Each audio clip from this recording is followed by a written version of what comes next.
леуша прајње раке пуке, кој излезе на од оној филмот Швеđанки од интернатот.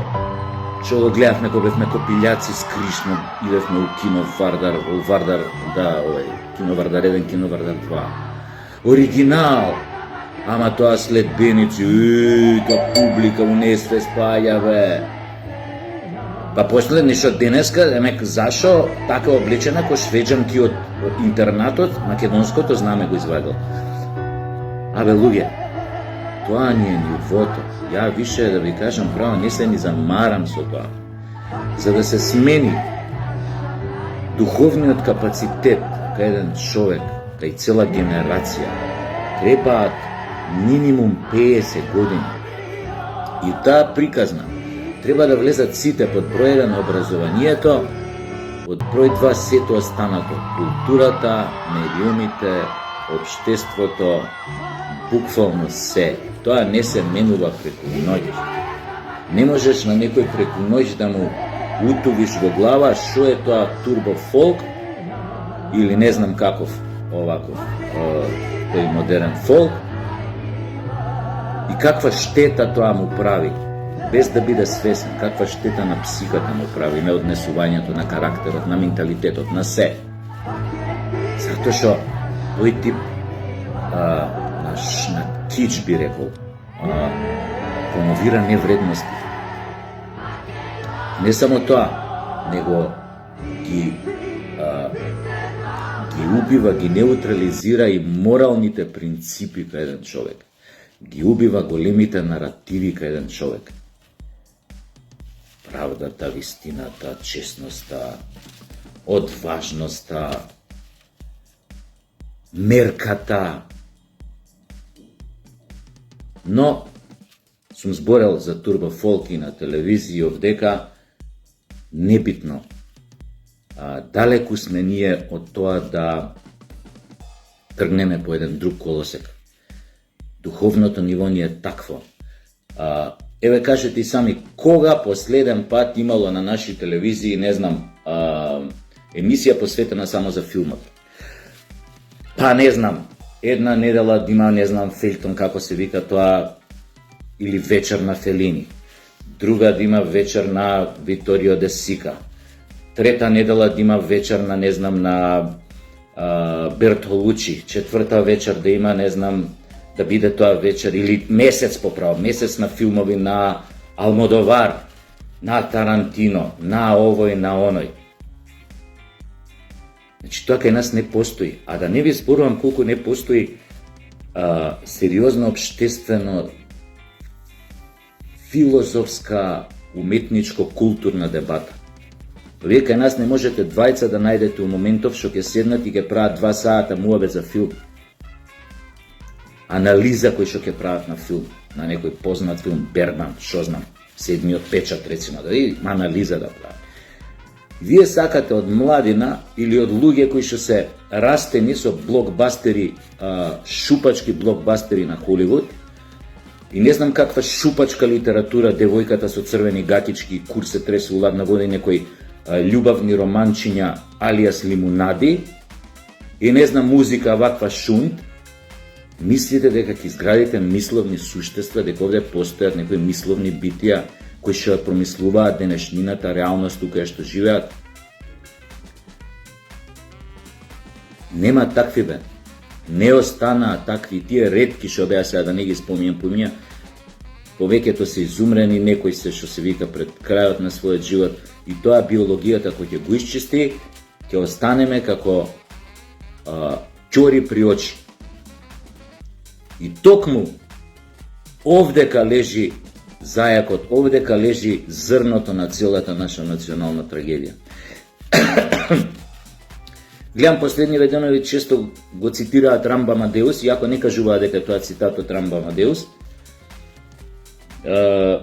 Тоа дека кога имаш 500 евра плата, твојот муабет со исто тие што имаат 500 евра плата е на тема бугари, македонци, идентитетот, политиката, ВМРО, СДС. Кога имаш плата од 1500 евра, више зборуваш за тоа у какви ресторани вчера си јадел, завчер у каков ресторан бил. Која не знам имаш плата 3000 евра, дека веќе муабетот е каде си бил на скијање оваа зима или каде ќе одиш на скијање, Вал д'Изер, Кицбил, Гармиш-Партенкюхен, ова, или на летување, не знам, Малибу, Маршалски острови, вакви острови, накви острови, Педерски острови, не знам какви има све. Ако ga имаш плата над 5000 евра, вика Рамбо Амадеус, ту престае свако паламуđење. Значи, со оние демек што имаат 5000 и више и плюс евра плата, демек тука више престанува секое паламудење, више они за ништо и немаат потреба да спорат.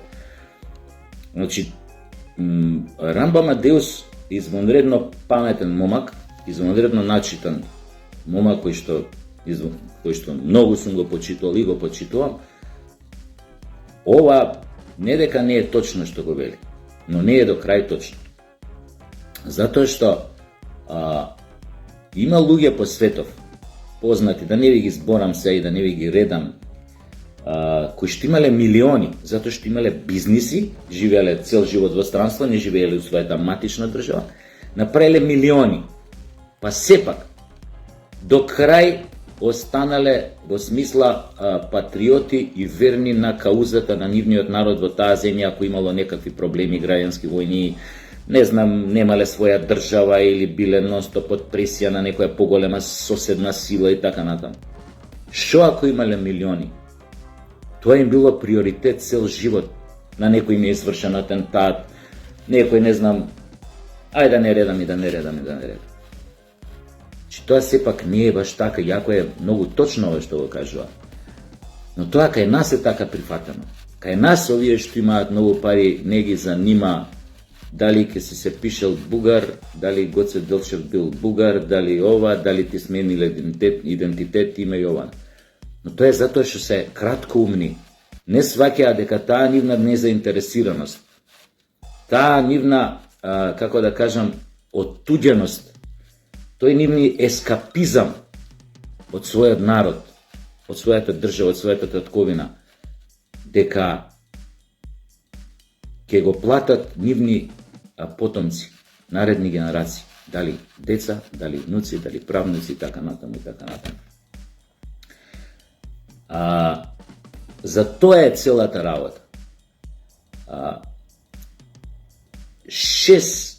Пред 6 години, кога тргна Квислинзина од СДС во авантура на промена на македонскиот идентитет, и го променија, да се разбереме, насекаде по Европа и по светот не нарекуваат веќе северно македонци, народ кој што никогаш не постоел. И тоа е факт. Тие говна квислиншки лесно ги направија овие работи. Лесно го направија, знаете зашто? Затоа што никогаш не ја научиле сопствената историја.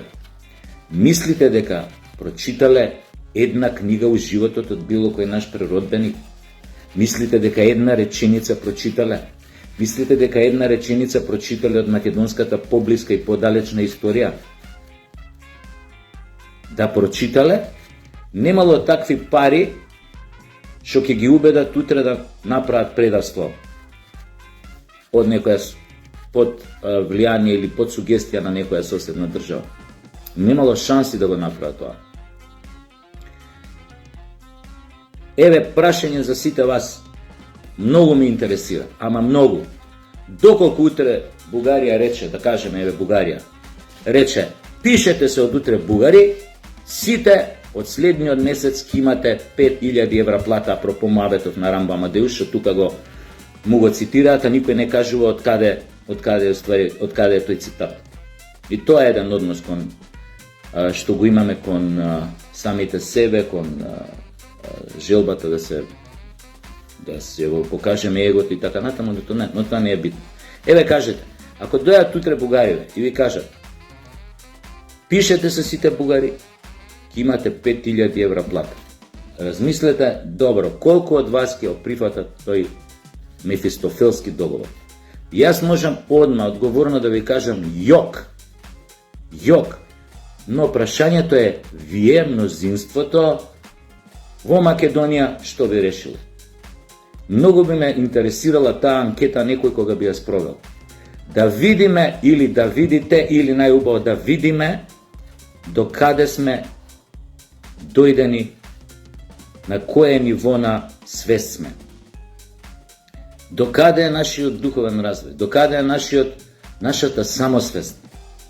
Оне што овие 6 години, квислинзливе изминативе 6-7 од кога дојде на власт 2017 година, од петни жили се обидуваа да срушат секој обид да се пишува, прикаже, презентира било каква македонска вистина. Срам им беше, нели, таква работа да прават. Па затоа, апропо сите овие работи што се случуваат, морам вака понекогаш да едуцирам, затоа што кај нас очигледно се уште нема осет, а ова мора да се направи, новата власт мора да направи, мора да продолжи да ја пишува приказната за потеклото на македонците, у која што ќе поверуваат сите, тоа е основната работа. Затоа ја сега ќе ви прочитам 2-3 цитати од оваа книга, Крсте Петков Мисирков, за македонските работи. Тој е оној тип кој што бугарите го прават дека вела дека се пишал бугар, да се пишал бугар, оваа книга ќе се викаше за бугарските работи, немаше да се вика за македонските работи. Сега првиот цитат, шо вели Крсте Петков Мисирков во книгава, ова е поучно да го гледаат сите квислинзи, на кои што ми е многу едноставно да кажат: па добро бе, шокој мој, па дај ке смениме име све, да влеземе у ЕУ, да имаме сите по 5000 евра плата. Овој не бил глупав кога го напишал ова што сега ќе ви го прочитам. Вели: време е да си признаеме, лошиот демон за Македонија не е никој друг, освен Бугарија. Ете зошто, час поскоро, чекай ми звони некој.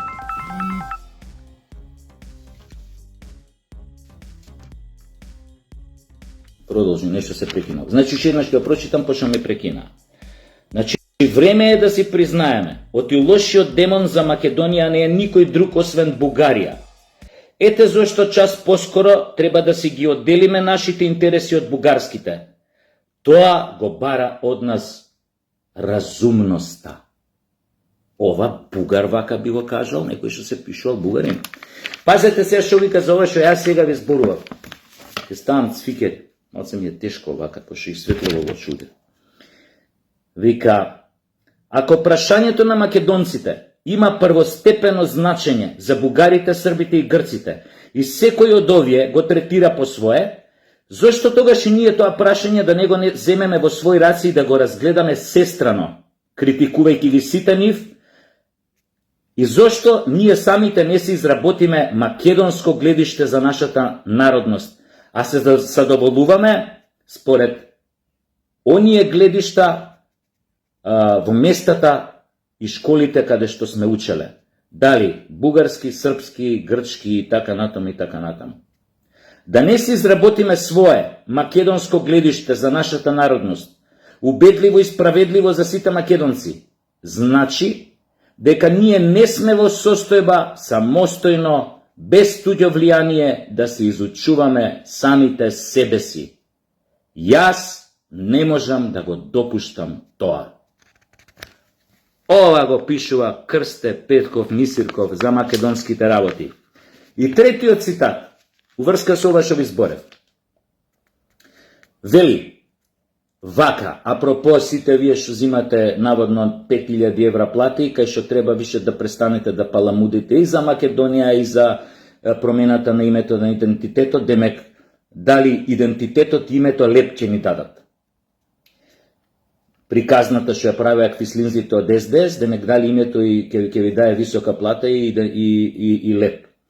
Вака вели Крсте Петков Мисирков: ни треба интелигенција со јасна свест за моралниот долг на човекот пред неговата татковина и неговиот народ. Ни треба интелигенција морално и умствено совршена. Јебо матер! Вие идете, гледате проститутки по концерти, кои што се, како да се излезени од порнофилм, меѓу другото, и тие се вашите идоли. Јас никогаш не сум кажал дека треба, не знам, Крсте Петков Мисирков да ви биде идол или Ѓорѓа Пулевски или не знам Кирил Пејчиновиќ и не знам како. Може да ви биде идол и Ингмар и овој Бергман. Може да ви биде идол и шо знам Достоевски, може да ви биде идол Молиер, Шекспир, може да ви биде идол Шопенхауер, Ниче, Платон, Сократ. Тие се луѓе кои што припаѓаат на светската ризница. Но, дури и тие да ви бидат идоли, многу полесно ќе го сватите се ова што сега го зборим. Такво образование, таква свест ни треба, такви медиуми ни требаат. Многу е лесно да кажеш сега имам 5000 евра плата и нема зашо да паламудам, освен за тоа каде сум ги потрошил парите и колку курвици сум изебал и дали сум бил на и каква кола сум купил и дали сум бил на концерт на некоја така наречена звезда која што во суштина не е ништо друго него она најлошото што можете да го замислите за жена. Ете, тоа е тоа. Мали насоки, апропо и она што ќе следи периодов и нашите мачни преговори и оние историски комисии кои што преговараат со бугарите, кои што треба според мене с места да се укинат, да се распуштат, барем нашата, нивната нека си постои, нека си овакво. Ни треба, што вика Крсте Петков Мисирков, мислечка интелигенција. Размислете како да ја создадете. Тогаш ќе имаме држава. Од и таква интелигенција ќе создаде таква култура, ќе создаде високо морална, патриотска, политичка мисла. И таа интелигенција, утре кога ќе почне да владее со Македонија kroz 30-50 години, кај неа нема да има дилема кои се низините црвени линии. И таква интелигенција, свесна, нема никогаш да признае дека треба да се откаже од нешто без борба. Или нема никогаш да поверува во она флоскула дека слабите го прават она што мораат. Не секогаш. Фала многу, пријатно.